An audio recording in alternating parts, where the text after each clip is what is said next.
بسم اللہ الرحمن الرحیم۔ ناظرین، آج ہم دیکھیں گے کہ اللہ اور ابلیس کی جنگ کیوں ہوئی، کیا وجہ تھی، ابلیس کا اصل نام کیا تھا۔ ابلیس کا اصل نام عزازیل تھا۔ وہ جنات میں سے تھا، لیکن اپنی عبادت، ریاضت اور فرشتوں جیسے خلوص کی وجہ سے آسمانوں تک بلند کیا گیا۔ عبادت کے سال اور آسمانوں کی منازل۔ روایت کے مطابق خصوصاً ابن عباس رضی اللہ تعالیٰ عنہ سے منقول اقوال میں آتا ہے، پہلے آسمان پر اس نے 1000 برس عبادت کی، دوسرے آسمان پر بھی 1000 برس عبادت کی، اسی طرح ہر آسمان پر 1000 سال عبادت کرتا تھا، یہاں تک کہ 7 آسمانوں پر عبادت کر کے زمین و آسمان میں عابد زمانہ کہلایا۔ بعض اقوال میں یہ بھی ذکر ہے کہ 4000 سال اس نے سجدے میں گزارے اور سجدے سے سر نہیں اٹھایا۔ عزازیل کا مقام۔ اپنی عبادت کی شدت سے عزازیل ملک الارض یعنی زمین کا فرشتہ کہا جاتا تھا۔ فرشتے بھی اس کی عبادت پر حیران تھے۔ کہا جاتا ہے کہ وہ علم و زہد میں سب پر فوقیت رکھتا تھا، اور جب وہ دعا کرتا تھا تو فرشتے آمین کہتے تھے، لیکن مردود کیوں ہوا؟ حیرت کی بات ہے۔ جب اللہ نے آدم علیہ السلام کو مٹی سے پیدا کیا اور فرمایا فَإِذَا سَوَّيْتُهُ وَنَفَخْتُ فِيهِ مِن رُوحِي فَقَعُوا لَهُ سَاجِدِينَ، تو تمام فرشتوں نے سجدہ کیا سوائے ابلیس کے۔ اس کے دل کی اصل بیماری، اس کے دل میں ایک خفیہ غرور تھا۔ وہ سمجھتا تھا کہ وہ آگ سے بنا ہے اور آدم مٹی سے۔ اس کے ذہن میں یہ تھا کہ آگ کی لو اونچے تک جاتی ہے اور مٹی نیچے دبی رہتی ہے، لہٰذا وہ اس سے افضل ہے۔ جب اللہ نے اس کے انکار کی وجہ پوچھی تو اس نے اللہ سے جنگ شروع کی اور سوال و جواب اللہ کے سامنے شروع کیے۔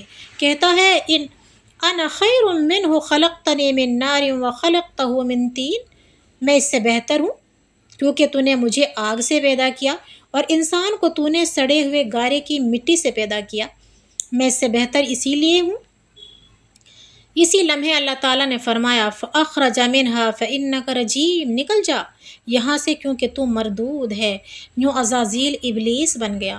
اس کا نام ابلیس اسی لیے رکھا گیا کیونکہ وہ نا امید مبلس ہو گیا تھا، اللہ کی رحمت سے محروم۔ پھر اللہ تعالیٰ سے اس نے جنگ کی اور کہا کہ تو مجھے اجازت دے قیامت کے دن تک کہ میں تیرے بندوں کو گمراہ کروں گا۔ اللہ نے اجازت دی اور فرمایا کہ جا تجھے اجازت ہے۔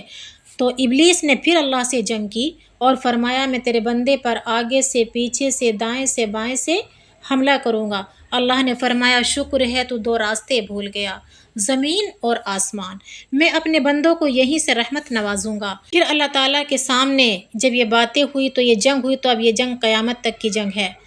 حیران کن نکتہ یہ ہے کہ عبادت نے اسے بلندی دی، غرور نے اسے جہنم کا حقدار بنا دیا۔ تو عبادت جو ہوتی ہے غلامی ہوتی ہے، لیکن اللہ کے لیے۔ اس نے ایک لمحے کے تکبر سے لاکھوں سال کی عبادت ضائع کر دی۔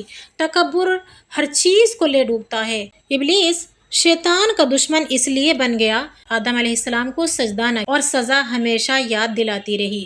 عبادت بغیر عاجزی کے بیکار ہے۔ انسان کا ہمبل ہونا بہت ضروری ہے، خود کو اللہ کے سامنے سرنڈر کرنا بہت ضروری ہے۔